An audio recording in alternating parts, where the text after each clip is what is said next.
Vamos a orar juntos.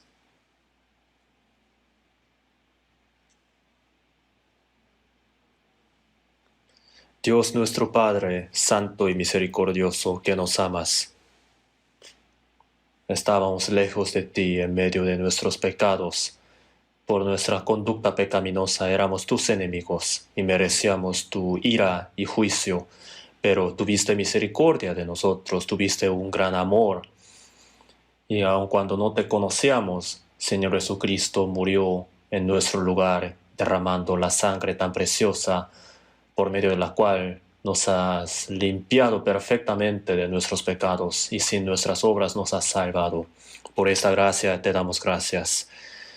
Esta hora, nosotros que hemos recibido la salvación por tu sangre preciosa, nos hemos reunido para alabar tu amor y gracia tan grande, para aprender tu palabra, para llevar una santa comunión en tu iglesia. Por esta gracia que nos has permitido, te damos gracias. Te pedimos que sostengas a cada uno de nosotros con tu mano misericordiosa. El mundo está cada día más lleno de maldad. Somos muy débiles y por nuestra fuerza no podemos vencer las maldades del mundo. Así que te pedimos que nos permitas la palabra, el poder del Espíritu Santo, para que ninguna maldad se enseñoree de nosotros y que no nos caigamos por la tentación del diablo. Te pedimos que nos renueves cada día más por la palabra y el poder de la palabra, y que podamos llevar una vida sin nada que avergonzarnos. Los hermanos que están predicando el Evangelio en todas las iglesias de toda parte del mundo, te pedimos que los sostengas, que los guardes para que puedan predicar el Evangelio muy valientemente, a fin de que puedan guiar a muchas almas ante tu palabra para salvarlas, para cumplir tu santa voluntad. Ayuda para que ninguno de nosotros se aleje, se desligue de tu gracia. También te pedimos que nos permitas la palabra adecuada a cada momento, y haznos entender tu santa voluntad que quieres que entendamos, y haznos saber cómo debemos andar. En el nombre de nuestro Señor Jesucristo oramos. Amén. Vamos a buscar en la Biblia Juan capítulo 4.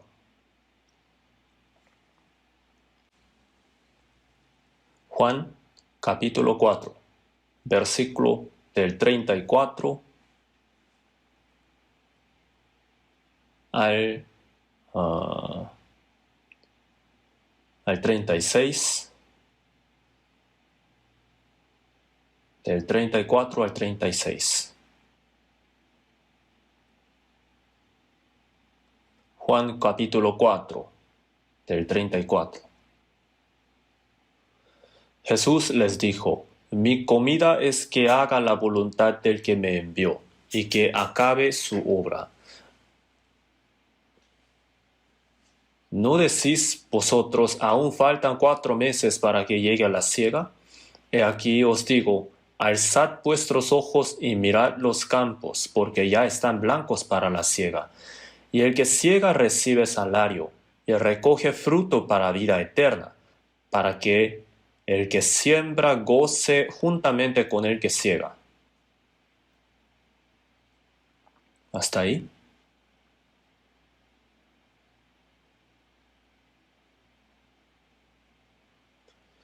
Desde este jueves que viene empieza el retiro de verano. Acá los asientos de los jóvenes están muy vacíos ahora. Una parte están participando en el retiro de jóvenes en Mongolia, y muchos hermanos están en el complejo de retiro, en el centro de retiro, para hacer preparativos del retiro de verano. En nuestra iglesia hay muchas cosas que tenemos que hacer, y en especial el retiro de primavera, el retiro de verano y el retiro de otoño y el retiro de invierno. Son los eventos en los que nos reunimos entre todos. Son entre ellos el retiro de verano en especial. Lo hacemos durante 7 ciclos, ¿no? 7 retiros, y cada ciclo se reúnen 10.000 personas. Y esta vez también se estima así, que más de 10.000 personas se van a reunir cada ciclo. Hay muchas cosas que tenemos que preparar, hay muchos planes, y muchos hermanos están preparando tanto su corazón como sus corazones, como los corazones de los que quieren evangelizar, y también otras personas aprovechando las vacaciones para viajar a otros lugares, ¿cierto, no? Evitando el calor, a los montes o al mar o a otros países. Pero nosotros devolvemos estas vacaciones a Dios, ¿cierto, no? Para sacrificarnos, para hacer esfuerzos para salvar las almas de los hombres. Así que por eso creemos que Dios obra muy fuertemente para que muchas almas reciban la salvación durante el retiro. Y en varias partes del mundo también se está realizando el retiro de verano y muchas almas están recibiendo la salvación. No creo que ningún hermano diga que eso no tiene nada que ver con uno, ¿cierto, no? Todos nosotros, los salvos, hermanos y hermanas, nos reunimos para cumplir la gran obra de Dios. Y en esa obra ninguno de nosotros tiene que faltar, ¿cierto, no? Cada uno de nosotros tiene que pensar en su corazón así, y yo lo tengo que hacer. Si yo no lo hago, alguien otro va a hacer. Este corazón no tenemos que tener. A Dios no le va a gustar. Así que esta vez también tenemos que sudar, tenemos que hacer esfuerzo. Hay un dicho así, ¿no? Un soldado cuando se entrena, si derrama mucho sudor, entonces derramará menos sangre en la guerra. Es cierto, ¿no? El retiro. Durante el retiro, nosotros que hemos recibido la salvación ya, oramos y también predicamos el Evangelio, participamos en la obra de la salvación para las almas nuevas, ¿no? Es una oportunidad muy especial. Entonces, son cosas que siempre hacemos, pero durante este tiempo muy especial, cuando nos reunimos entre muchos, Dios obra muy fuertemente. Así que yo creo que también es una oportunidad para entrenarnos, ¿no? Para el alma de la persona. ¿Qué puedo hacer? Hay que orar, hay que hacer servicios, ¿no? Hay que guiar a nuevas personas, participar en la obra del Evangelio, ¿no? Entonces, en todo eso Dios obra. Dios manifiesta su gran obra. Entonces, ser utilizado en esa gran obra de Dios es muy precioso. Es un gran privilegio y también es un gran gozo. Y el Señor ciertamente nos va a permitir una bendición más grande. Cada vez que se aproxima el retiro de verano, a mí me parece como así, me parece como una montaña muy alta delante de mis ojos. ¿Cuándo voy a subir? ¿Cuándo voy a pasar esa montaña? Siempre vengo a pensar así. Hay 7 ciclos, ¿no? Cada ciclo yo tengo que participar. Entonces espero que oren por mí y también por todos los evangelistas que predican. Hay hermanos y hermanas que evangelizan muy diligentemente, ¿no? No solamente durante los retiros, sino también siempre. Más de 10 personas por año, ¿no? Guían las almas nuevas ante el Señor para que puedan recibir la salvación. Yo sé que hay hermanos así. Entonces, entre ellas, ¿no?, algunas personas puedan recibir la salvación. Hay hermanos así, hay otros hermanos que en realidad no tienen tanto interés en esta obra. ¿Por qué? De hecho, yo no puedo entender bien, pero espero que todos nosotros podamos participar con mucho esfuerzo. Así que hoy, centrándonos en la palabra que hemos leído juntos, vamos a pensar en el título de Cosechemos lo que el Cordero ha obrado. Con este título les voy a compartir la palabra de hoy. Entre la tierra de Judea y Galilea había Samaria, ¿no? Entre los judíos y los samaritanos no se llevaban bien porque eran judíos iguales, pero después de la muerte de Salomón, el reino fue dividido en dos partes, norte Israel y sur Judá, ¿cierto? Entonces, el norte Israel, ellos violaron los mandamientos de Dios y desobedecieron a Dios. Y por esa causa fue destruido el norte de Israel en el año 721 a.C. por Asiria. Entonces fue conquistado por los gentiles. Y los gentiles entraron en esa tierra. Y entonces los judíos se mezclaron con los gentiles. Y no solamente la sangre, sino también los ídolos o otros dioses. Su costumbre también entró.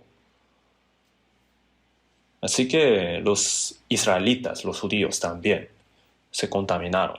Entonces, ¿Jehová es Dios o los dioses de los gentiles son dioses verdaderos? Ellos estaban como confusos y servían a Dios y también a los otros dioses que ellos no sabían de dónde venían, ¿no? Así que pasaba esa cosa en el norte de Israel. Pero sur Judá, en cambio, por más tiempo confiaba en Dios y también le servía a Dios. Obviamente, sur Judá también violó los mandamientos de Dios e idolatró también. Por eso, por Babilonia, en el año 586 a.C., fue destruido. El templo construido por Salomón también se quemó y también el pueblo fue llevado como cautivo a la tierra de Babilonia. Durante 70 años estuvo ahí y después regresaron a la tierra de Israel. Sin embargo, después de eso estuvo bajo la potestad del Imperio Romano y estaba sufriendo, pero todavía tenía la fe en Dios. Entonces, el centro del norte de Israel era Samaria. Y entonces los samaritanos eran considerados muy corruptos. Y obviamente los de Sur Judá también tenían la creencia en Dios y se reunían en el templo del segundo templo de Zorobabel, ¿no? Pero ellos también estaban lejos de Dios.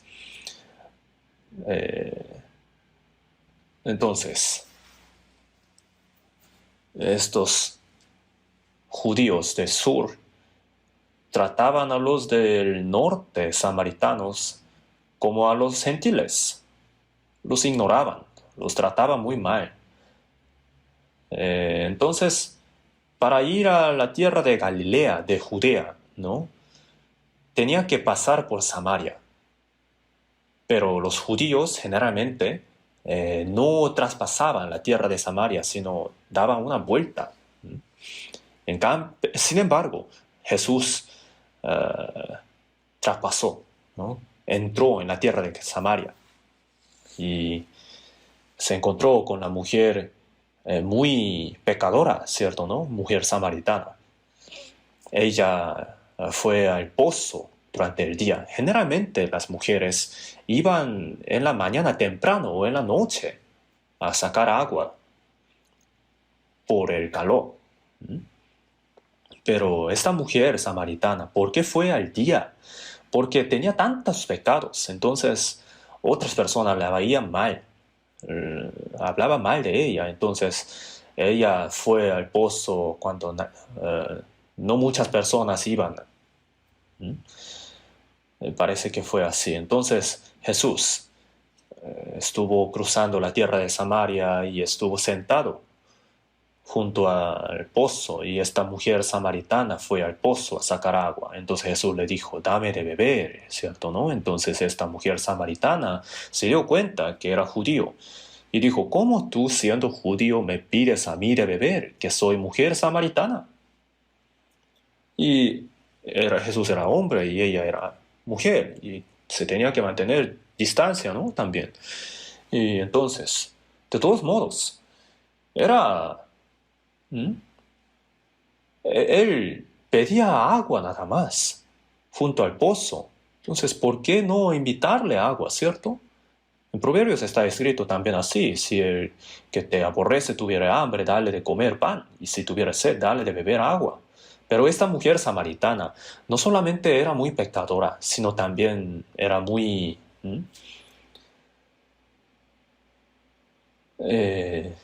fría del corazón, ¿no?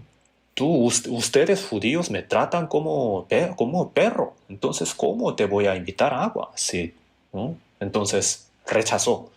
Pero Jesús lo sabía, ¿no? Jesús sabía qué tipo de persona era ella y también que le iba a rechazar.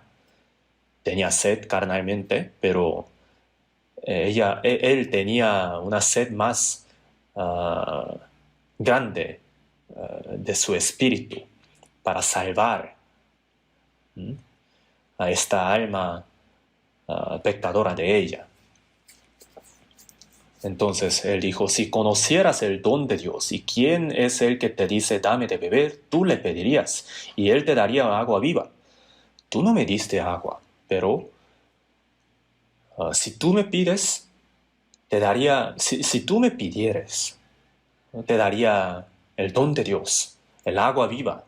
Entonces Jesús, cuando le pidió agua, él ya sabía de qué tipo de persona era ella. Para evangelizarla hay que hablar, ¿cierto? ¿No? Entonces, ¿cómo empieza una conversación? Estaba junto al pozo, entonces, dame agua, dame de beber. Eso sería una conversación muy natural, ¿cierto? ¿No? Entonces, Jesús ya sabía qué respondería ella. Tú no me diste agua, pero si tú me pidieres, ah, te daría el agua viva. Cualquiera que bebiere de esta agua volverá a tener sed, mas el que bebiere de agua que yo le daré no tendrá sed jamás, sino que el agua que yo le daré será en él una fuente de agua que salte para vida eterna. Entonces ella mm, cambió de su pensamiento. Qué bonito este hombre. ¿Mm? Ella también era... Hay solamente hombres mujeriegos, hay mujeres también así, ¿no? Entonces, ¿hay agua así? Dame esa agua, Señor, para que no tenga yo sed, ni venga aquí a sacarla. Ya me cansé de siempre venir aquí a sacar agua. Entonces, por favor, dame agua para que ya no vuelva a tener sed. Jesús hablaba de la satisfacción espiritual. Ser salvo por medio de la gracia de Dios, ¿no? Para tener la paz y la satisfacción verdadera, pero ella pensaba en el agua solamente. Entonces, ¿hay ese tipo de agua que me quitaría este afán de venir al pozo a sacar agua? Entonces, qué interesante esta conversación con Jesús, ¿no? Jesús le dijo, ve, llama a tu marido y ven acá. Entonces, Jesús ya sabía cómo era ella. Y ella dijo, no tengo marido. Entonces Jesús, ¿qué? Yo ya sé cuántos maridos has tenido. has tenido 5 y ahora estás con el sexto. Si hubiera dicho así, entonces ella se hubiera huido, ¿no? Se hubiera asustado. Pero Jesús, en lugar de eso, dijo, bien has dicho, no tengo marido. Entonces ella dijo, hubiera dicho en su corazón, ¿no? Ay, ya le engañé. Pero después Jesús le dice, ¿no? Porque 5 maridos has tenido y el que ahora tienes no es tu marido. El sexto, él no es tu marido verdadero. Entonces, has dicho bien. Entonces, qué sabio fue Jesús en esta conversación, ¿cierto, no? Para no lastimar su sentimiento. Habló así, pero también indicó el pecado oculto en el corazón de ella. Entonces, se habrá sorprendido ella. ¿Cómo él conoce mi pasado? Obviamente ella habrá estado con muchos hombres de ese pueblo, ¿no? Juanito, Carlos, o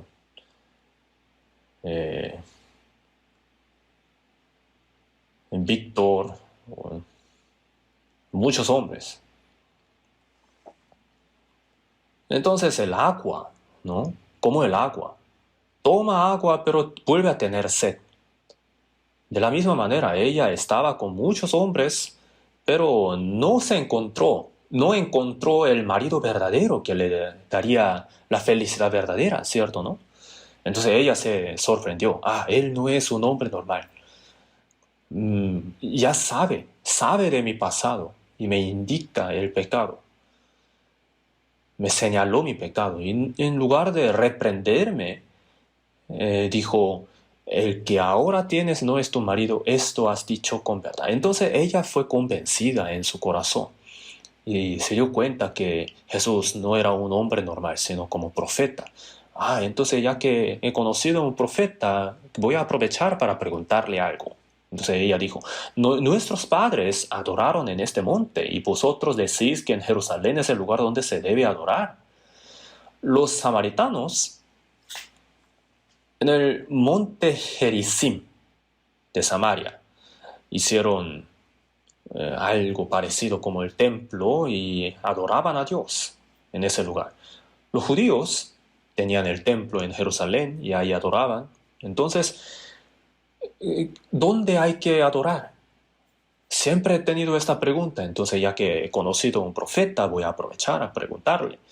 Entonces Jesús le dijo, mujer, créeme, que la hora viene cuando ni en este monte ni en el Jerusalén adoraréis al Padre.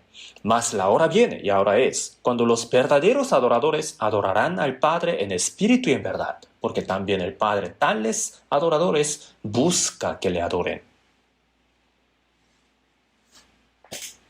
Entonces, adorar a Dios en Jerusalén, en el templo, o adorar a Dios en Gerizim de Samaria, ninguno de los dos, ¿no? Viene la hora, y ahora es. Dios es espíritu y los que le adoran en espíritu y en verdad es necesario que adoren. Dios es espíritu, entonces no es ni es el lugar, tampoco es algo, algo formal, algo de la forma, de la apariencia. El espíritu y en verdad, ¿no? En muchas iglesias ahora dicen, vamos a comenzar el culto y terminamos el culto. ¿Eso es el culto? ¿Eso es la adoración? Eso viene de una costumbre de idolatría. Es un pensamiento muy equivocado. Dios es espíritu. Entonces, adorarle a Dios no es, no tiene que ver con el lugar. El lugar no es un detalle importante. No es como un ritual religioso. En nuestra iglesia no decimos empezamos el culto, terminamos el culto, ¿cierto? ¿No? Ningún hermano dice así. ¿Por qué? Porque el culto no es así. De hecho, nos reunimos no para dar el culto, sino para aprender a dar culto a Dios. En Romanos 12:1 dice así, que presentéis vuestros cuerpos en sacrificio vivo, santo, agradable a Dios, que es vuestro culto racional. Vuestro cuerpo a Dios como culto racional, como el sacrificio vivo, santo, agradable a Dios. Obviamente esta palabra es para los cristianos salvos. A los que no han renacido, ¿cómo les va a decir que den culto a Dios si están lejos de Dios? Si son enemigos de Dios. En Romanos capítulo 12, versículos del 1 al 2, allá esa palabra es para los cristianos salvos. Entonces, los cristianos salvos, su cuerpo y el espíritu son del Señor. Entonces, que presentéis vuestros cuerpos en sacrificio vivo, santo, agradable a Dios, que es vuestro culto racional. Entonces, algunos hermanos vienen a la iglesia para dar el culto. Algunos van a la iglesia así, ¿no? Con su ropa muy bonita, planchada, y van a la iglesia y dicen al Señor, Señor, recibe el sacrificio vivo. Así dicen. El sacrificio muerto. A eso no se refiere esta palabra. Vuestro cuerpo es sacrificio vivo. Esto se refiere a lo siguiente. En 1 Corintios capítulo 6, versículo 16 a 19. Dice, ¿o ignoráis que vuestro cuerpo es templo del Espíritu Santo, el cual está en vosotros, el cual tenéis de Dios? Nuestro cuerpo y el Espíritu fueron comprados por la sangre del Señor. Entonces el Espíritu Santo está en nosotros. Por eso nuestro cuerpo es el templo. El edificio no es el templo, sino el lugar donde el Señor está. Nuestro cuerpo es el templo. Nosotros los salvos somos el templo. Entonces, nuestro cuerpo es el templo del Espíritu de Dios. Porque habéis sido comprados por precio. Glorificad pues a Dios en vuestro cuerpo y en vuestro espíritu, los cuales son de Dios. Tanto nuestro cuerpo como el espíritu fueron comprados por la sangre del Señor. Entonces no son nuestros, sino del Señor. Así que hay que darle al Señor lo que es el Señor, ¿no? Hay que reconocer lo que es el Señor como lo que es el Señor, ¿no? Por la sangre derramada en la cruz, ha comprado tanto nuestro cuerpo como nuestro espíritu por precio. Ya no son nuestros. No son nuestros. El espíritu y el cuerpo son del Señor. Por eso en Romanos 14, del 7 al 8 dice así, porque ninguno de nosotros vive para sí, ninguno muere para sí. Pues si vivimos para el Señor vivimos, y si morimos para el Señor morimos. Así pues, sea que vivamos o que muramos, del Señor somos. Nosotros entonces no tenemos el derecho para vivir por nosotros, tampoco morir por nosotros. Si vivimos para el Señor, morimos. Si morimos para el Señor, morimos. ¿Por qué? Sea que vivamos o que muramos, del Señor somos. Del Señor somos, por esa razón, si vivimos para el Señor. Y si morimos, para el Señor. ¿Se acuerdan de esa alabanza? Toda mi vida, mi deseo es hacer la voluntad del Señor e ir ante el Señor cuando Él venga. Así es su deseo de toda su vida también. ¿De verdad? ¿De verdad es así? ¿Es su deseo así? Algunas personas dicen así, que los creyentes de Jesús son los más mentirosos. Cuando van a la iglesia, oran y dicen todas las cosas, ¿no? Con su boca, como si ellos fueran los únicos que le aman al Señor. Y, Señor, por favor, haz tu voluntad, que yo viva o que muera, que se haga tu voluntad. Dicen así con su boca, pero, Señor, en lugar de tu voluntad, haz que mi voluntad se haga. Hay algunos que dicen así, ¿cierto, no? Que yo viva, que yo muera. Hay que hacer la voluntad del Señor. Eso es lo correcto. Eso es lo normal, ¿sí o no? Y si no lo hace así, entonces está equivocado. Entonces, dar el culto, sacrificio vivo por su cuerpo, ¿no? Eso no se refiere a solamente cuerpo, sino también todo el ser, el espíritu y el corazón, todas las cosas. No os conforméis a este siglo, sino transformaos por medio de la renovación de vuestro entendimiento, para que comprobéis cuál sea la buena voluntad de Dios, agradable y perfecta. En Romanos capítulo 12, versículo 2 dice así, ¿no? No os conforméis a este siglo lleno de maldad, perverso. Antes de recibir la salvación, vivíamos conforme a la costumbre del mundo que está bajo la potestad del diablo, ¿cierto, no? Conforme a nuestros deseos carnales vivíamos. Éramos hijos de la ira, pero por nuestros pecados Jesucristo murió en nuestro lugar y nos ha salvado.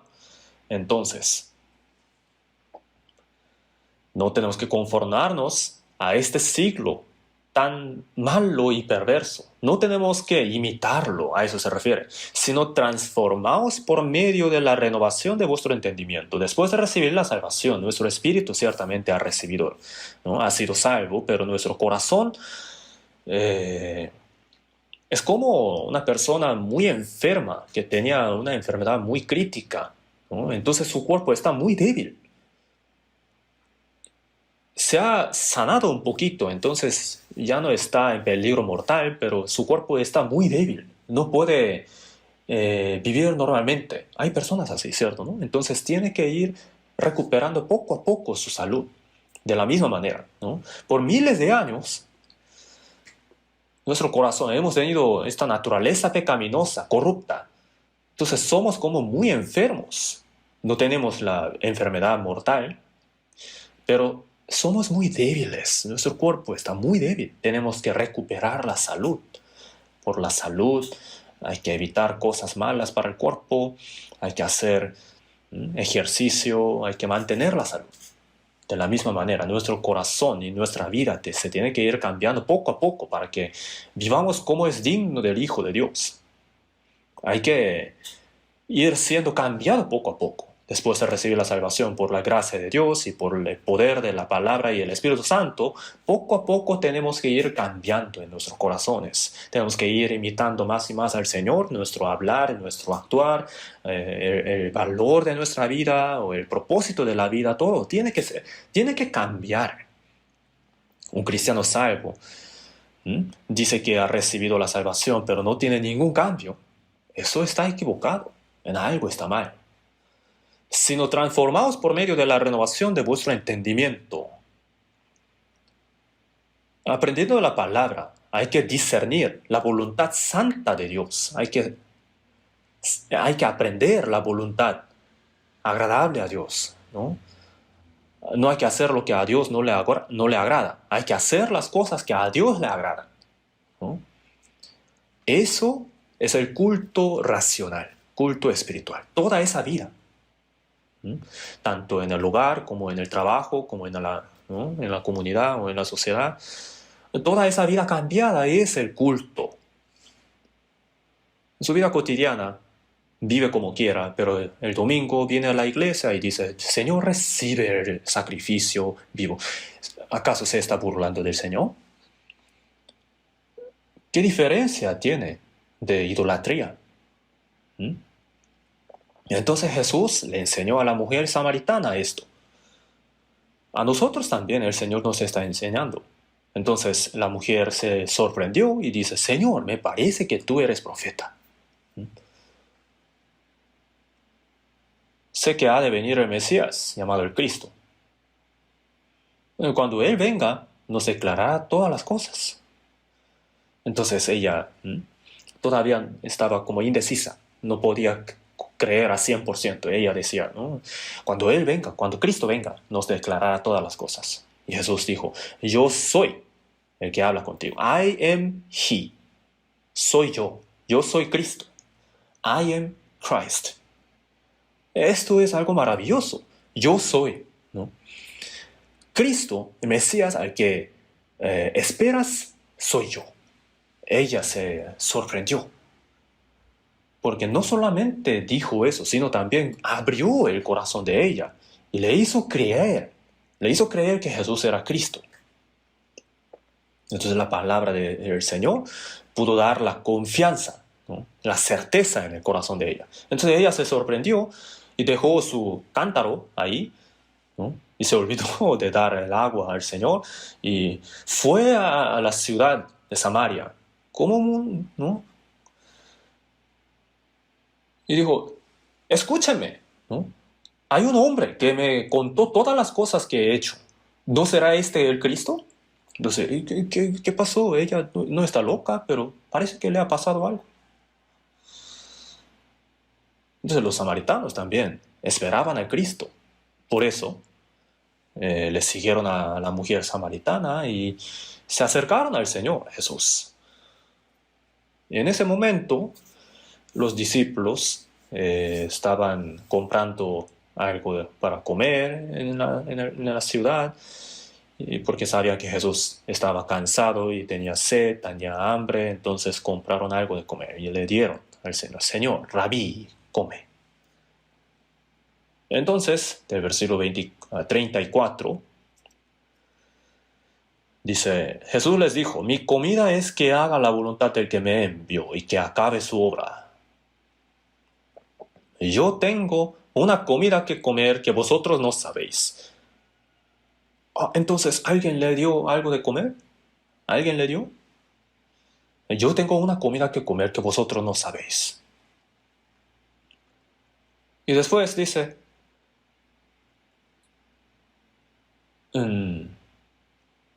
mi comida es que haga la voluntad del que me envió y que acabe su obra. Esta palabra es muy importante. Jesús, cuando tenía sed y cuando tenía el hambre, ¿no? Lo primero que necesitaba, ¿qué sería? El agua, ¿no? La comida.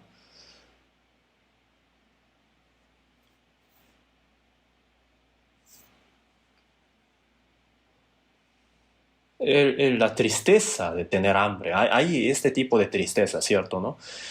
Se dice así, que de hecho uno siente más tristeza por tener hambre que cuando su madre muere. ¿Alguna vez ustedes han sufrido este tipo de dolor? ¿De hambre? Y pues yo nunca he tenido una tristeza más grande que la muerte de mi madre, pero sí he tenido algunas ocasiones en las que he sufrido el hambre. Y las personas que no han tenido esa experiencia no pueden comprender esto. Pero el Señor Jesús, cuando tenía tanta hambre, dijo, yo tengo algo más importante. Mi comida es que haga la voluntad del que me envió y que acabe su obra. Tenemos que pensar más profundamente en esta palabra. En Mateo capítulo 3, Jesús, después de ser bautizado en el río Jordán, recibió el Espíritu Santo y dijo, Dios, este es mi Hijo amado en quien tengo complacencia. Se escuchó esta voz. Y Jesús fue llevado por el Espíritu Santo al desierto y durante 40 días tuvo hambre, ayunó. Estuvo muy agotado, tenía hambre. Justo entonces apareció el diablo para probarle, para tentarle.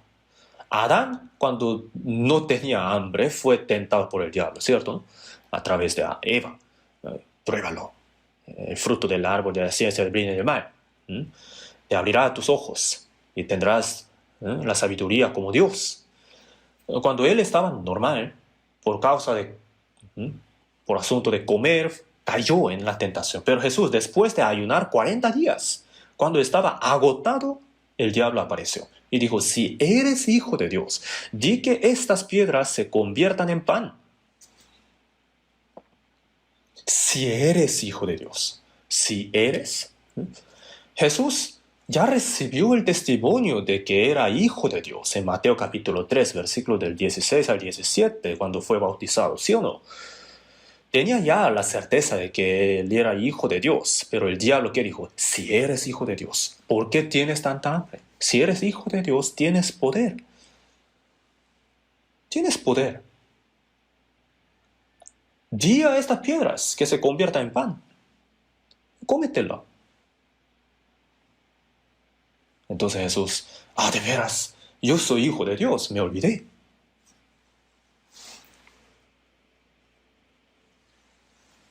Jesús había dicho así, ¿no? También, Dios puede levantar hijos a Abraham aún de estas piedras, ¿sí o no? Jesús es el creador, hijo de Dios. Entonces, ¿por qué tenía tanta hambre y por qué estaba tan agotado?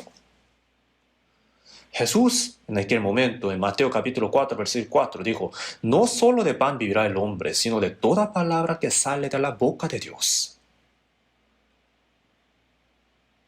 El pan de la carne, del cuerpo, sí es necesario, pero lo que es más importante es toda palabra que sale de la boca de Dios.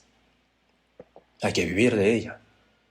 Pero hay una cosa que tenemos que pensar. Es cierto, ¿no? Que el alimento espiritual es más importante que el alimento carnal. Hay que leer la palabra, hay que, es necesario para ser sano espiritualmente, es cierto, pero lo que dijo Jesús es un poquito diferente. Tiene algo más. No solo de pan vivirá el hombre, sino de toda palabra que sale de la boca de Dios. Sí, el alimento de la carne es importante, pero lo que es más importante es obedecer a la palabra de Dios. ¿Entienden esto? Leer, aprender la palabra, escuchar la palabra. Por medio de eso, ser fortalecido en el hombre interior es importante, pero vivir conforme a la voluntad de Dios, ¿qué quiere decir? ¿No? Guardar la palabra de Dios, ponerla por obra, a eso se refiere. Jesús es palabra hecha en carne, ¿sí o no? Jesús, ¿acaso no habrá conocido esta palabra? Él estaba lleno de palabras, ¿sí o no?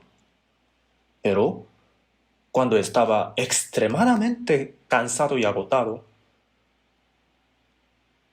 dijo que hacer la palabra de Dios, cumplir la palabra de Dios es más importante que el alimento carnal.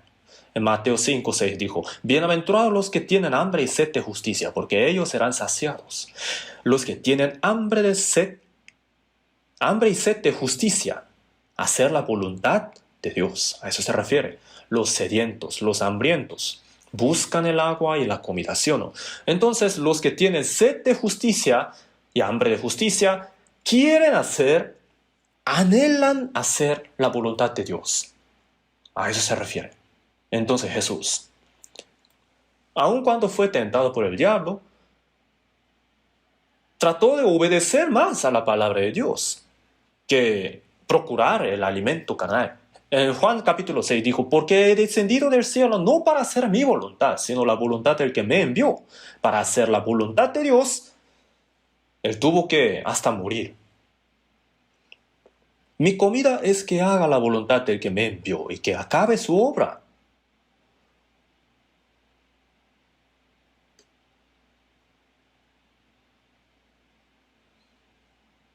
Entonces, los que tienen sed y hambre de justicia, ¿cómo voy a hacer la voluntad de Dios? ¿Cómo voy a agradarle al Señor por medio de las obras que el Señor me ha encomendado? Pensar en estas cosas, ¿no? A eso se refiere, tener hambre y sed de justicia. Entonces serán saciados, ¿no? Dios también le permite hacer la voluntad de Dios y le permite también el alimento carnal. En Mateo capítulo 6, versículo 33 dijo, no os afanéis pues diciendo qué comeréis o qué beberéis o qué vestiremos, porque los gentiles buscan todas esas cosas, pero vuestro Padre Celestial sabe que tenéis necesidad de todas estas cosas. Buscad primeramente el reino de Dios y su justicia, primeramente, first, ¿no? Entonces, en toda su vida, ¿cuál es su prioridad? ¿Comer bien o beber bien? ¿Vivir bien? No. Hacer y cumplir la voluntad de Dios. Buscar su reino y su justicia. Predicar el evangelio del reino de Dios para conquistar este territorio, ¿no? Que está bajo el diablo, ¿no? Hay tres elementos de la nación, ¿no? La, la, la soberanía, el territorio y el pueblo. el pueblo, ¿no? La soberanía está en Dios. El territorio es el cielo eterno y la tierra eterna. El cielo nuevo y la tierra nueva. Y el pueblo es lo importante. Aunque tenga un país, un territorio muy grande, si no hay pueblo, entonces ¿de qué sirve? ¿Cierto, no? El hombre fue creado a la imagen de Dios para ser el pueblo de Dios, ¿no? Pero por la tentación del diablo, todo ese derecho fue quitado. Entonces hay que conquistar otra vez, recuperar este territorio quitado por el diablo. ¿Mm? Hay que recuperarlo. Eso es buscar el reino de Dios. Por medio del Evangelio que Jesucristo cumplió muriendo en la cruz. Entonces, cuando el pueblo sea preparado, el rey vendrá desde Jerusalén. El Evangelio fue predicado hasta lo último de la tierra. Entonces el pueblo será preparado. Y ahí el Señor Jesús, el rey, vendrá. Buscar su reino y su justicia. ¿Justicia qué quiere decir? Por fuera el Evangelio se predica y por dentro, entre los salvos, hay que hacer la voluntad de Dios. Hay que obedecer a la palabra de Dios. Hay que amarse los unos a los otros entre los salvos, ¿no? Guardando la palabra. Eso es el cumplimiento de la justicia. En la segunda de Pedro, capítulo 3, dijo, cielos nuevos y la tierra nueva, en los cuales mora la justicia. En el cielo no hay pecado, no hay nada de falsedad. Solamente habrá la justicia de Dios, la verdad solamente. Entonces, después de recibir la salvación, entre los salvos se cumple la justicia de Dios. Por medio de la obediencia, por medio de amar los unos a los otros, por medio de vivir por la gloria de Dios, todo eso cumple la justicia de Dios, ¿no? Entonces, predicar el reino de Dios, predicar el evangelio del reino de Dios y buscar su justicia. Esto es el significado de los que tienen hambre y sed de justicia.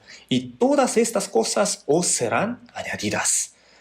Entonces, las cosas necesarias para la carne, el Señor nos añadirá. ¿Pueden creer en esta palabra? Me falta mucho, pero yo puedo confiar en esta palabra 100%. Y también he podido tener experiencias de esta palabra. Predicando el Evangelio, tratando de hacer la voluntad del Señor, ¿no? Tratando de cumplir el reino y la justicia de Dios. El Señor me permite eso y además, para cumplir su reino y su justicia, me permite lo necesario. Digamos que hay un jefe de una empresa muy buena, ¿no? Muy grande. Él es el jefe de esa empresa y trata de, ¿no?, emplear a las personas muy honestas, muy responsables. Si usted trabaja en mi empresa, entonces yo me encargaré de su vida, de la educación de sus hijos, su casa también, todo eso me voy a encargar. Una empresa muy grande y muy buena puede dar ese beneficio a los empleados, ¿cierto, no? Entonces, los trabajadores pueden enfocarse en su trabajo solamente, dejando todas las demás cosas a su jefe. El jefe se va a encargar de eso, se va a responsabilizar de las demás cosas. Así es Dios. Dios se encarga de todas nuestras cosas. Dios es el creador del universo y Él dice, más buscad primeramente el reino de Dios y su justicia. Entonces todas las demás cosas necesarias para la carne, el Señor nos las añadirá. De hecho, esto de verdad nos llama mucho la atención. Ya podemos tener el gozo y alegría. De nada tenemos que preocuparnos. Si tenemos hambre, buscamos algo para comer, ¿cierto, no? Pero cuando tenemos hambre, cuando tenemos sed, en cualquier situación, bajo cualquier circunstancia, primeramente tenemos que buscar el reino de Dios y su justicia. Jesús también, ¿no? Cuando tenía hambre, cuando estaba agotado, dijo, yo tengo una comida que comer que vosotros no sabéis. Mi comida es que haga la voluntad del que me envió y que acabe su obra. El Señor hizo la obra de salvarnos y también todo lo que hizo Jesucristo fue como un buen ejemplo a seguir para todos nosotros los cristianos salvos. Ah, Jesús es Dios, tiene el poder de Dios, entonces puede hacer eso. Yo como una persona normal, ¿cómo lo puedo hacer? Sí lo puede hacer. Si obedecemos la palabra del Señor, entonces el Señor nos permite el poder y las cosas necesarias, todas las cosas. En Juan capítulo 5, versículo 17, Jesús ha dicho, mi Padre hasta ahora trabaja, yo trabajo. Mi Padre ahora trabaja. ¿En qué trabaja? La obra de la creación fue acabada en 6 días solamente, en Génesis. Fueron pues acabados los cielos y la tierra y todo el ejército de ellos. En el 7º día Dios descansó. ¿Por qué descansó? ¿Porque estaba cansado? No, porque se acabó el trabajo. Ya no había nada más que hacer. Ya se ha acabado la creación. Entonces el 7º día descansó y en el 8º día, ¿qué habrá hecho? Seguir descansando, ¿no? Porque ya se había acabado todo. Pero mi Padre hasta ahora trabaja. ¿Hasta ahora? ¿Hasta cuándo? Desde Génesis capítulo 3. Desde el momento que Adán cometió pecado, inició otro trabajo del Señor, de Dios. ¿Qué tipo de trabajo? Salvar a los pecadores que han de ser destruidos por causa del pecado. Entonces Dios planeó esto. En el Antiguo Testamento Dios le había prometido a los judíos, a los israelitas. Y Jesús vino al mundo para hacer la obra de la salvación para las almas de los hombres, tal como había sido prometido al pueblo de Israel en el Antiguo Testamento, conforme al plan de Dios. Y por eso en Juan capítulo 5, versículo 21, dijo, porque como el Padre levanta a los muertos y les da vida, así también el Hijo a los que quiere da vida. La obra del Señor es dar vida a las almas muertas por causa de su pecado y por su pecado. La obra de salvación, traspasar a las almas que van a ir al infierno, al cielo. Para hacer eso, para hacer esta obra de Dios, Jesucristo vino al mundo, solo para este propósito. Entonces en Filipenses capítulo 2, dijo, el cual siendo en forma de Dios, en el versículo del 6 a 8, ¿no? Él era Dios, ¿no? Igual como Dios, pero no estimó el ser igual a Dios como cosa a aferrarse, sino que se despojó a sí mismo, tomando forma de siervo. El Creador tomó forma de siervo, hecho semejante a los hombres. Nació en el pesebre de animales, ¿cierto, no? Como hijo de un carpintero muy pobre, vivió durante 30 años y durante 3 años y medio en su ministerio. Sufrió tanto, ¿sí o no? Dios creador, ¿por qué? ¿Para qué? Para salvar a los hombres.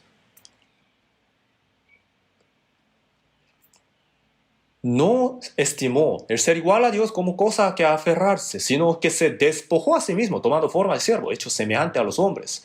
Jesús no era hombre, él era Dios, pero tomó forma de hombre, semejante a los hombres. Y obedeció hasta la muerte. Vino para hacer esta obra. Por eso fuimos salvos. Entonces, mi Padre trabaja hasta ahora y trabajo. En Filipenses capítulo 2, versículo 5, también dijo, haya pues en vosotros este sentir que hubo también en Cristo Jesús. Como Jesús tenemos que ser humildes. Como Jesús tenemos que sujetarnos absolutamente hasta la muerte ante la palabra de Dios, ante la voluntad de Dios. Esto es la vida del cristiano salvo. Cristo está en nosotros, ¿sí o no? El cristiano salvo, ¿qué quiere decir? De Cristo. Si alguno no tiene el Espíritu de Cristo, no es de él. Cristo que está en uno, ¿qué hace? Según 1 Juan capítulo 2, versículo 6, dice, el que dice que permanece en él debe andar como él anduvo. Lo que el Señor hacía, nosotros también tenemos que hacer. Tenemos que vivir como el Señor. Hay que ir a la iglesia, hay que ir a la casa, haciendo lo que a uno le agrada. Y si a uno no le agrada, entonces no lo hace. ¿Así es la vida del cristiano salvo? No.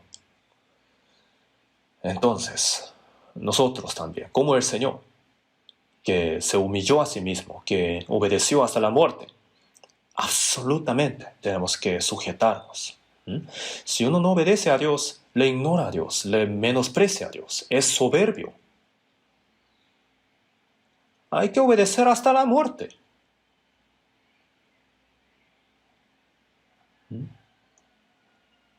Muerte de cruz, dijo así, ¿no? Entonces nosotros también. En Hebreos 10:7, Jesús ha dicho, he aquí que vengo, oh Dios, para hacer tu voluntad, como en el rollo del libro está escrito de mí. El rollo del libro se refiere al Antiguo Testamento. Conforme a la palabra, vino para hacer la voluntad de Dios, ¿no? Para cargar el pecado del mundo, para morir en la cruz, para redimir el pecado del hombre, salvar las almas. Eso era la voluntad de Dios. Y Mateo 26, versículo 39, Jesús, antes de morir en la cruz, en el monte Getsemaní, oró diciendo que, ¿qué dijo? No sea como yo quiero, sino como tú. Delante de él estaba puesta la cruz. Si es posible, pase de mí esta copa. La carne de Jesús era la misma que nuestra. Entonces algunos dicen, Jesús es hijo de Dios, entonces en la cruz no hubiera sentido ningún dolor. No es así. Él sentía cansancio, sed, ¿no? También a veces estaba agotado tanto, ¿no? Entonces, un tiempo cuando él estaba en el barco en el lago Galilea con sus discípulos, él estaba dormido. Había tempestad, pero él estaba dormido. Igual como hombres, nosotros, él lloraba, también gemía. Tenía la misma carne que nosotros. Sin embargo, cuando él murió en la cruz, siendo como el peor pecador, ¿cierto, no? Fue condenado a la muerte. Ese Señor, santísimo y glorioso, fue crucificado, clavado en la cruz desnudo, como los peores pecadores. Era la vergüenza y el dolor más grande que el hombre pudiera recibir. Jesús tampoco lo quería, pero si es posible, pase de mí esta copa, pero no sea como yo quiero, sino como tú. Dejó su propia voluntad. Hay que dejar su propia voluntad para hacer la voluntad de Dios, ¿no? Oró diciendo así 3 veces en Lucas, ¿no? Cuando él oraba. Y estando en agonía, oraba más intensamente, y era su sudor como grandes gotas de sangre que caían hasta la tierra. Oraba con tanto fervor en su corazón que salía sangre, que había sangre en sus gotas de sudor, ¿no? Dicen que eso realmente pasa. Y se le apareció un ángel del cielo para fortalecerle, ¿no? No sea como yo quiero, sino como tú. Eso fue la conclusión de la oración, ¿no? He aquí que vengo, oh Dios, para hacer tu voluntad, como en el rollo del libro está escrito en mí. Ya, entonces nosotros también estamos siguiéndole al Señor en pos de Él. El resto de nuestra vida, todo lo que nosotros deseamos ya está preparado para siempre en el cielo, en lo perfecto, ¿no? Una herencia incorruptible, incontaminada e inmarcesible. Dios ya lo ha preparado todo. Entonces, mientras vivimos en este mundo, ¿no? Dios también se encarga de todas las cosas necesarias para los salvos, para los que obedecen a la palabra de Dios. Si vivimos para el Señor y morimos para el Señor no se encargará de nuestras necesidades. Pues claro que sí, el Señor nos permite las cosas necesarias y si morimos, el Señor nos va a llevar. Entonces, ¿de qué tenemos miedo? ¿Mm? ¿Por qué preocuparnos? Vamos a buscar Juan 4:35. Dice, ¿no decís vosotros, aún faltan 4 meses para que llegue la siega? He aquí os digo, alzad vuestros ojos y mirad los campos, porque ya están blancos para la siega. Aún faltan 4 meses para que llegue la siega. En el campo de Samaria seguramente habrán estado ahí, ¿no? Trigo. Entonces los discípulos decían, faltan 4 meses. Pero Jesús dijo, alzad vuestros ojos y mirad los campos. ¿No? ¿A qué se refiere? A los samaritanos que se estaban acercando al Señor, ¿no? Que venían en camino, en medio del campo, ¿no? Alzad vuestros ojos y mirad los campos. Ya están blancos. El campo es el mundo, así se ha dicho. Es el campo que Dios administra. Y la buena semilla son los hijos del reino. El que siembra la buena semilla es el Hijo del Hombre. El mundo es como el rancho que Dios organiza, que Dios administra. Entonces, ¿qué semilla siembra Dios? Semilla buena, buena semilla. ¿Qué tipo de semilla? El Hijo unigénito. Si el grano de trigo cae en la tierra y se muere, lleva mucho fruto, ¿cierto? El unigénito fue enviado al mundo para morir como el grano de trigo. ¿Para qué? Para que muchas otras almas puedan ser hechas como hijos de Dios, para que nazcan como hijos de Dios, para llevarlos al reino de Dios. Entonces Jesucristo todavía no había muerto, pero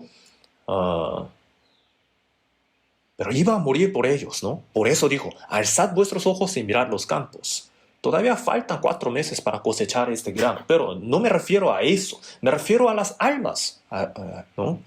Jesús decía, Jesús iba a morir por ellos en la cruz y resucitando los iba a salvar. Estos pecadores eran como grano de trigo, ¿no? El campo ya blanco, ya hay que cosechar. Alzad vuestros ojos y mirad los campos, porque ya están blancos para la siega. Hermanos, ¿qué ven ustedes? El Señor nos está mandando. Tenemos que ver, tenemos que poder mirar lo que el Señor está mirando. ¿Qué pueden ver ustedes? Lo que la gente del mundo no puede ver, lo que Dios está viendo. Muchas almas todavía están yendo hacia el infierno en medio de sus pecados. Y el Señor ha muerto y ha resucitado para perdonar sus pecados, ¿no? Ha cumplido la obra de la salvación. Entonces ya está blanco el campo. Solamente hace falta echar la hoz para cosechar. Alzad vuestros ojos y mirad los campos porque ya están blancos para la siega. Para que sean hijos de Dios, para que reciban la vida eterna. Dios hizo que su Hijo unigénito muriera como grano de trigo en la cruz. Si muere, lleva mucho fruto. Jesús, muriendo en la cruz y resucitando, ya no fue unigénito. En Juan capítulo 20, cuando las mujeres le visitaron a Jesús en su tumba, Jesús apareció y dijo, ve a mis hermanos. Refiriendo a sus discípulos, dijo hermanos. ¿Por qué? Mi Padre a vuestro Padre, mi Dios vuestro Dios, dijo él. Entonces, no se avergüenza de llamarlos hermanos. En Romanos capítulo 8 está escrito así, para que Él sea el primogénito entre muchos hermanos. Jesús ya no es unigénito, ¿cierto? Hay muchos hermanos que han nacido. Cuando no había ningún hijo, era hijo unigénito, el único, pero después de morir y resucitar, muchos hijos nacieron. Entonces, entre muchos hijos, Él es el primogénito. El primero. En Hebreos capítulo 1, hablando de la segunda venida de Jesús, dijo, cuando introduce al primogénito en el mundo, desde el momento de resucitar, Él ya no es unigénito, Él es primogénito, mi Padre y vuestro Padre. Un grano de trigo fue caído al suelo y muere y lleva mucho fruto.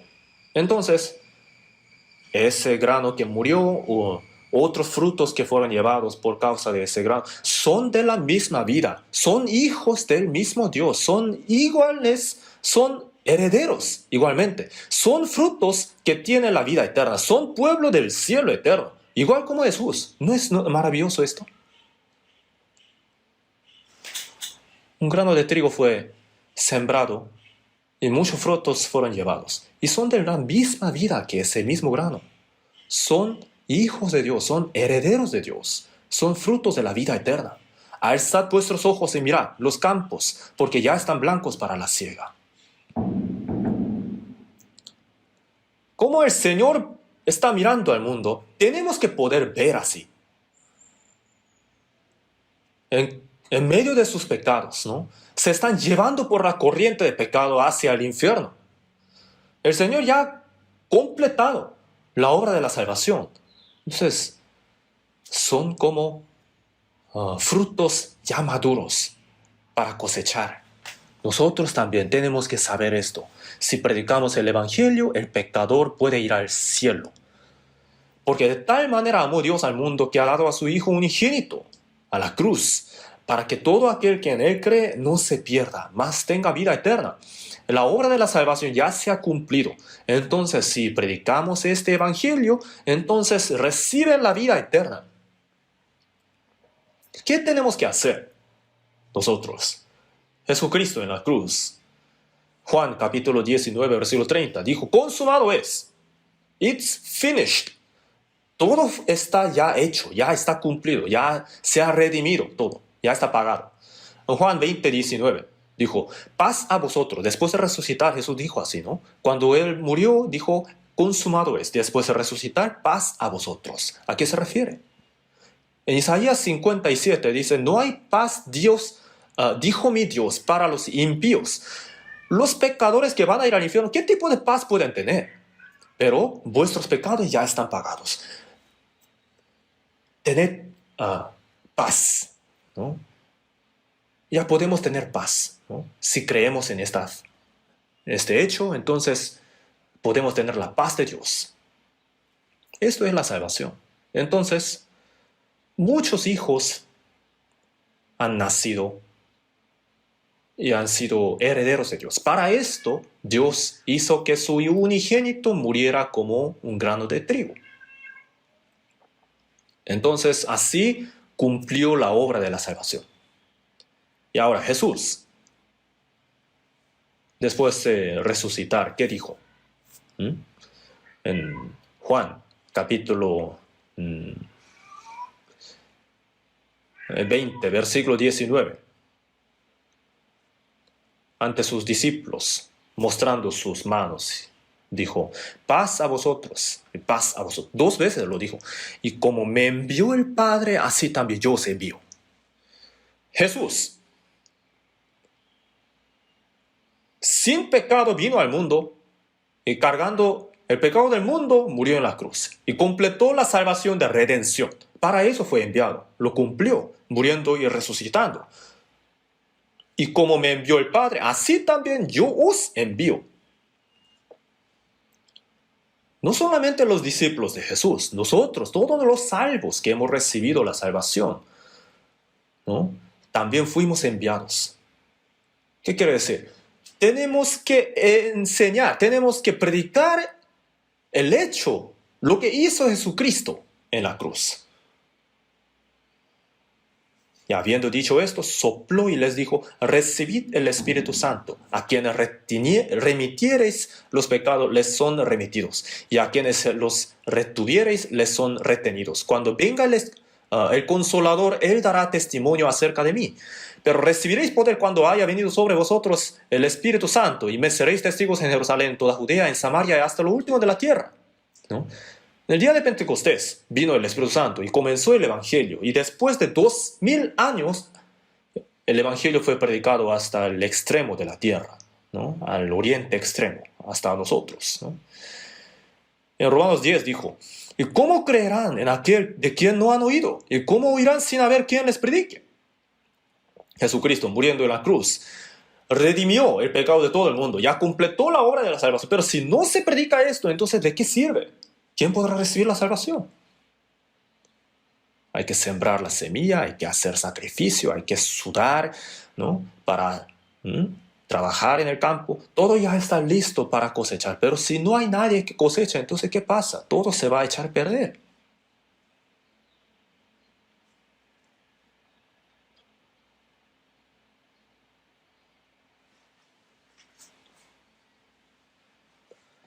El grano ya está maduro, pero no hay nadie que trabaje, no hay nadie que coseche, ¿no? Y viene el invierno y todo se va a echar a perder. ¿Lo vamos a dejar así? ¿Y cómo irán sin haber quien les predique? Nosotros también, cuando fuimos salvos, alguien nos predicó. El Espíritu Santo nos ayudó a entender a través de la vida y la predicación de los que habían recibido la salvación antes que nosotros. Por su sacrificio fuimos salvos. ¿Y cómo creerán en aquel de quien no han oído? ¿Y cómo predicarán si no fueran enviados? El Señor cumplió la obra de la salvación. Y ahora envía a los salvos para que prediquen el Evangelio, ¿no? Entonces, si fuimos enviados, ¿cómo no predicaremos? A eso se refiere. En Proverbios 10:5 dice, el que recoge en el verano es hombre entendido. El que duerme en el tiempo de la siega es hijo que avergüenza. Antes de que llegue el invierno hay que cosechar más rápido posible. Ya está casi acabando el tiempo de la siega. Hay que hacer la obra del padre, pero el hijo está durmiendo. Entonces es el hijo que avergüenza. Antes, en la antigüedad, aún los primarios tenían las vacaciones para ayudar a sus padres en el campo, ¿no? Porque tenía que hacerlo lo más rápido posible. Hay que cosechar más rápido posible. Entonces, ¿qué tenemos que hacer?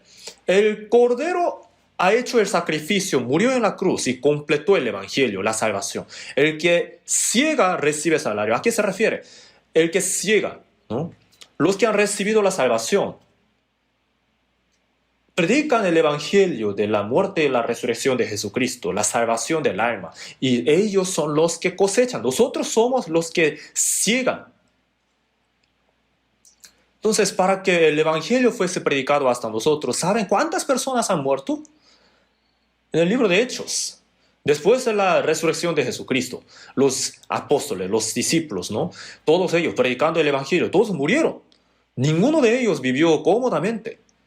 No solamente los apóstoles, sino también el diácono Esteban, predicando la palabra, él fue apedreado.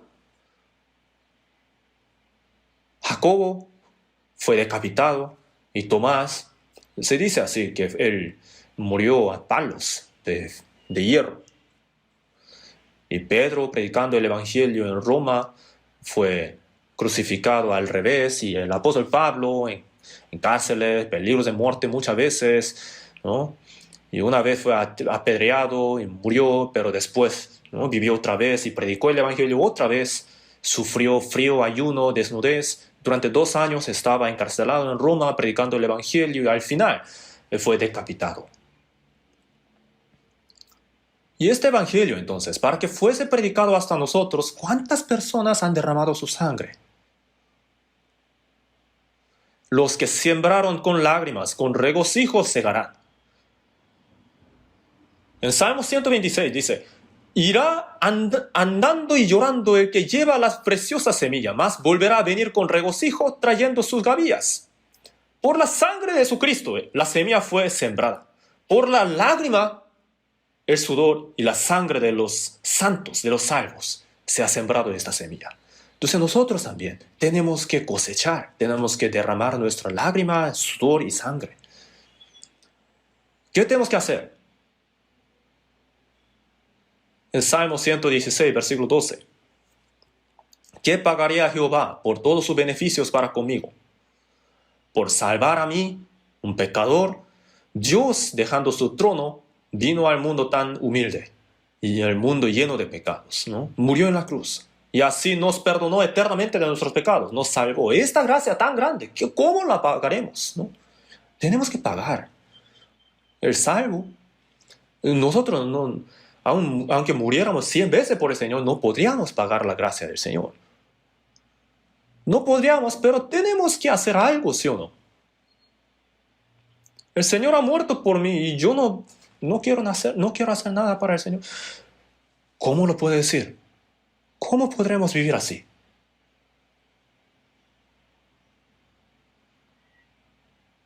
En la Biblia hay muchas cosas que podemos hacer para pagar la gracia del Señor, pero entre ellas, la más grande es lo que sale en Salmos 118, versículo 17. No moriré, sino que viviré, y contaré las obras de Jehová, ¿no? Los cristianos salvos. ¿Para qué estamos vivos todavía? Para predicar el Evangelio. En Marcos capítulo 16, versículo 15. Id por todo el mundo y predicad el Evangelio a toda criatura. Id por todo el mundo y predicad el Evangelio a toda criatura. En Mateo 28, versículo del 18 al 20. Toda potestad me es dada en el cielo y en la tierra. Toda potestad, ¿no? Él que tiene toda potestad dice, y hacer discípulos a todas las naciones. Si recibe la salvación, es discípulo de Cristo, ¿no? Bautizándolos en el nombre del Padre y del Hijo y del Espíritu Santo, enseñándoles que guarden todas las cosas que os he mandado. Y he aquí, yo estoy con vosotros todos los días hasta el fin del mundo. Y, dijo, y hacer discípulos a todas las naciones. Entonces nosotros también estamos predicando el Evangelio en toda parte del mundo, ¿sí o no? Con mucho esfuerzo lo estamos haciendo. ¿Hace cuántos años fue que iniciamos esta misión en el extranjero? ¿Hace 15, 16 años? No llevamos mucho tiempo. Y ahora, en el extranjero, 82 países, ¿no? Algunos países todavía no hemos podido contar, ¿no? A propósito, no hemos contado. Y aquí en Corea están 227 iglesias. Dejando estas iglesias, ¿no? Contando solamente las iglesias que están en el extranjero, son 1017 iglesias. Tenemos así, ¿no? En la lista. Cada año aumenta el número.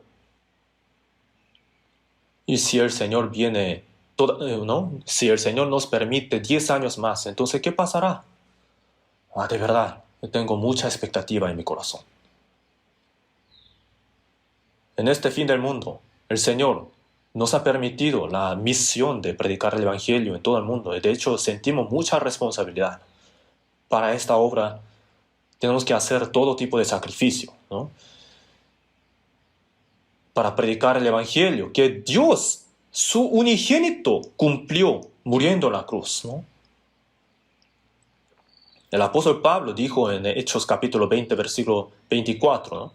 Pero de ninguna cosa hago caso, ni estimo preciosa mi vida para mí mismo, con tal que acabe mi carrera con gozo y el ministerio que recibí del Señor Jesús para dar testimonio del Evangelio de la gracia de Dios.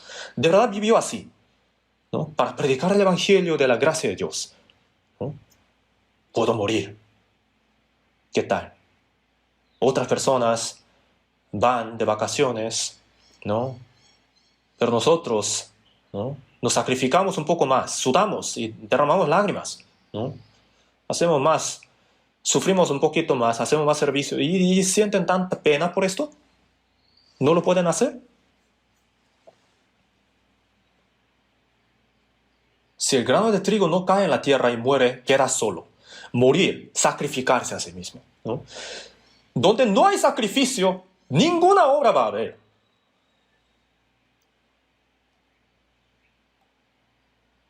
En Romanos capítulo 3, versículo 23, dijo, por cuanto todos pecaron y están destituidos de la gloria de Dios. La consecuencia del pecado fue que la gloria de Dios fue perdida. El fin era el infierno. Pero en Hebreos capítulo 2, versículo 10, dice, porque convenía que habiendo de llevar muchos hijos a la gloria, perfeccionase por aflicciones del autor de la salvación de ellos. Por la muerte del grano de trigo, muchos hijos nacieron, ¿no? Esta obra de llevar a muchos hijos a la gloria. Para esta obra, el Señor de la salvación recibió las aflicciones en la cruz. Entonces nosotros también tenemos que recibir las aflicciones para el Evangelio, ¿sí o no? ¿Qué le parece? En Mateo 16, versículo 26, dijo el Señor que un alma vale más que todo el mundo. ¿Es cierto eso? Entonces, para salvar esta alma tan valiosa, que es más valiosa que el mundo entero, ¿qué vamos a escatimar? ¿No? En Lucas 16, versículo 9, dijo: ganad amigos por medio de las riquezas injustas, para que cuando éstas falten, os reciban en las moradas eternas. Todo el tiempo nuestro material, todo el sacrificio nuestro, o hasta la muerte, si es necesario.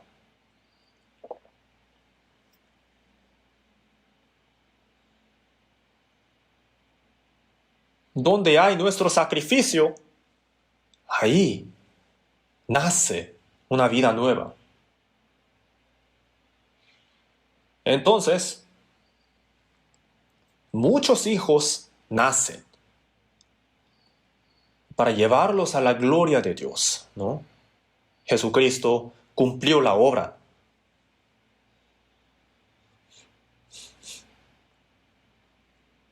Este evangelio se predica, ¿no? Entonces, el alma de la persona recibe la salvación. Esta obra nos fue encomendada a nosotros. Jesús ha dicho: a la verdad la mies es mucha, mas obreros pocos. Rogad pues al Señor de la mies que envíe obreros a sus mies. Hay tantas cosas que cosechar. El mundo se está acabando ya. Y en el campo todavía hay tantos granos que tienen que ser cosechados, ¿no? En Jeremías 8:20 dijo: pasó la siega, terminó el verano y nosotros no hemos sido salvos. Se acabó la siega. Se está acercando el invierno, el juicio de Dios, y nadie me cosecha. Y hay pocos obreros. Y si el obrero está dormido, entonces ¿qué hay que hacer? Nosotros tenemos que predicar lo que hizo Jesucristo. Recoge fruto para vida eterna, para que el que siembra goce juntamente con el que ciega. El Señor murió para sembrar esta semilla, la vida, ¿no? Para cosechar el fruto de la vida eterna. Y nosotros estamos cosechando lo que hizo Jesucristo. El que ciega recibe salario y recoge fruto para vida eterna.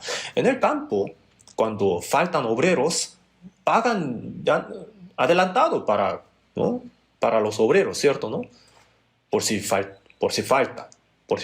algún obrero. Entonces hay que reservar. Entonces, Jesús en su palabra dice que el que ciega recibe salario. Nosotros ya hemos recibido la salvación. Mientras vivimos en el mundo, Dios está con nosotros. Y si sacrificamos algo, Dios nos va a pagar. Y no podríamos pagar la totalidad de la gracia que hemos recibido. Entonces el apóstol Pablo siempre ha dicho así, ¿no? A griegos y a no griegos, a sabios y a no sabios, soy deudor. Nosotros también somos deudores. Tenemos esta responsabilidad de pagar la deuda. Jesucristo murió en la cruz y por predicar el Evangelio, tantas personas han muerto. Y algunas personas tienen tanta deuda, pero no quieren pagar la deuda. Viven bien, pero no quieren pagar. ¿Cómo se llaman ellos? Ladrones, fraudes, ¿sí o no? Hay que pagar la deuda. Aunque muera, antes de morir tiene que pagar. Antes de que nos vayamos ante el Señor. El que ciega recibe salario y recoge fruto para vida eterna. El fruto para vida eterna. Jesús ha dicho: a quienes remitiereis los pecados les son remitidos, a quienes se los retuviereis les son retenidos. Si predicamos el Evangelio, reciben el perdón de pecados. Y si no predicamos, ellos van al infierno automáticamente. ¿Qué tan maravilloso es esto? ¿Qué tan sorprendente es esto? ¿Cómo puede haber una obra más grande que predicar el Evangelio? Predicar el Evangelio hasta lo último de la tierra es la misión más grande que el Señor nos ha dado. Es el propósito de nuestra vida en el mundo, de nosotros los cristianos salvos. ¿Dónde está nuestro valor? ¿No? ¿Dónde está nuestro propósito de la vida? ¿No? ¿Vivimos solo porque no hemos podido morir? ¿O para disfrutar un poco más, como la gente del mundo? No tenemos que vivir como cobardes, reteniendo en nuestra mano las cosas que se van a perder al final. Tenemos que llevar la vida bien delante del Señor. En este retiro de verano también vamos a hacer ¿no? El esfuerzo, todo el esfuerzo posible. En Romanos 1:16 dice, porque no me avergüenzo del Evangelio, porque es poder de Dios para salvación a todo aquel que cree. Si se predica el Evangelio, entonces el alma recibe la salvación. Es el poder. Entonces, ¿qué haremos con este poder? ¿Lo vamos a dejar enterrado? En 1 Corintios capítulo 9, versículo 16, el apóstol Pablo ha dicho, ¡ay de mí si no anunciar el Evangelio! No se refiere a que va a ir al infierno, sino que si no predica el Evangelio es un gran pecado.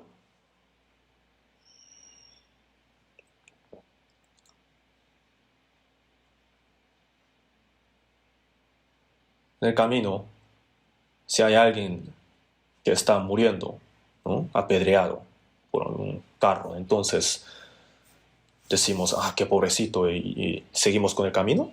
No. Llamamos policía y también ambulancia, ¿cierto? Y lo llevamos al hospital. Porque si llega un poco más tarde, entonces va a morir. Mi vida es preciosa. De la misma manera, la vida de otro es preciosa, ¿sí o no?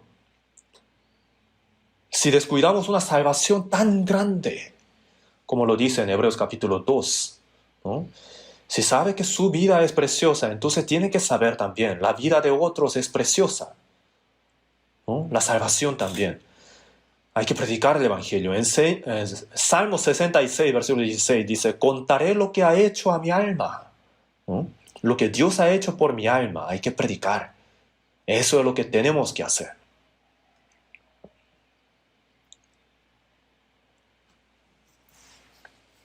Ahora, predicar el Evangelio tiene que ser el propósito de la vida. Tanto nuestro tiempo, nuestro material, para el Evangelio tenemos que usar. Para la misión en el extranjero, ¿saben cuánto dinero estamos ocupando? ¿No? En nuestra iglesia, ¿alguna vez han escuchado que tenemos que ofrendar? Solamente unas cuantas veces al principio del año se da anuncio, ¿no? de diezmo o algunas cosas así, solamente unas cuantas veces decimos, pero estamos haciendo bien. El año pasado, durante un año, solo en la misión en extranjero, ¿saben cuánto hemos gastado? Como 13 millones de dólares americanos aproximadamente. No se sabe quién se ha sacrificado tanto. Yo, de hecho, ninguna vez me he puesto a investigar quién ha dado tanta ofrenda. Porque no importa. Yo solamente tengo que hacer lo que a mí me toca hacer. Pero lo están haciendo bien. Hace 2 semanas más o menos, un joven me dejó un sobre, ¿no? En ese sobre estaba como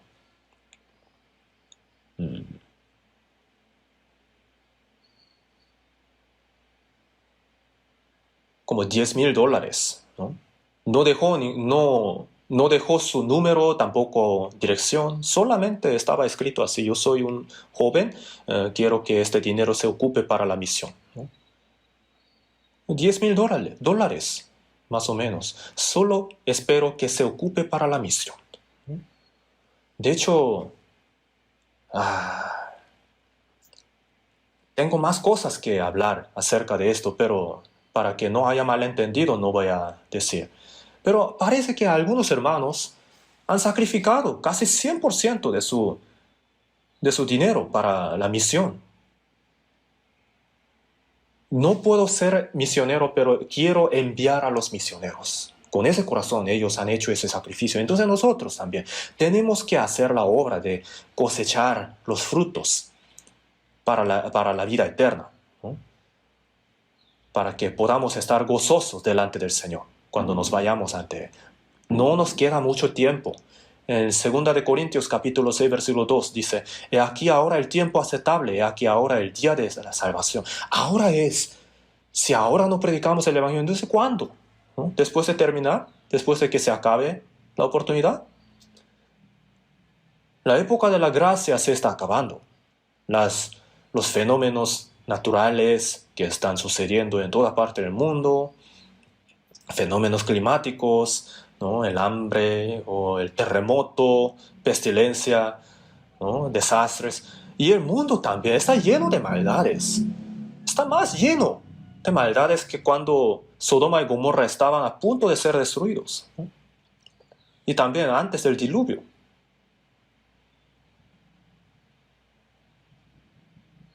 El mundo está a punto de ser quemado por el juicio de Dios.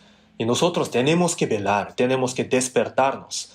No tenemos que dejar que las cosas vanas nos roben nuestros corazones. Tenemos que sudar más, tenemos que sacrificarnos más. Y nuestro sacrificio no va a ser en vano. Cuanto más nos sacrificamos, menos almas van a ir al infierno. Espero que todos nosotros participemos. Vamos a orar juntos para terminar. Señor nuestro Padre misericordioso, en este fin del mundo que tú has determinado, nos has llamado de entre tantas personas del mundo para salvarnos y nos has permitido esta misión tan preciosa, la oportunidad de predicar el Evangelio a más almas que están perdidas. Por esta gracia te damos gracias. Nos has permitido también el retiro de verano. Te pedimos que obres muy fuertemente para que muchas almas reciban la salvación, a fin de que tú seas glorificado. Y también te pedimos que utilices a todos nosotros, los hermanos santos, en tu obra preciosa. Ayúdanos a que podamos participar en esta obra tan preciosa de cosechar los frutos para la vida eterna. En cada parte del mundo donde se predica el Evangelio, te pedimos que tú obres muy fuertemente. Solamente en tus manos dejamos todas las cosas. En el nombre de nuestro Señor Jesús oramos. Amén.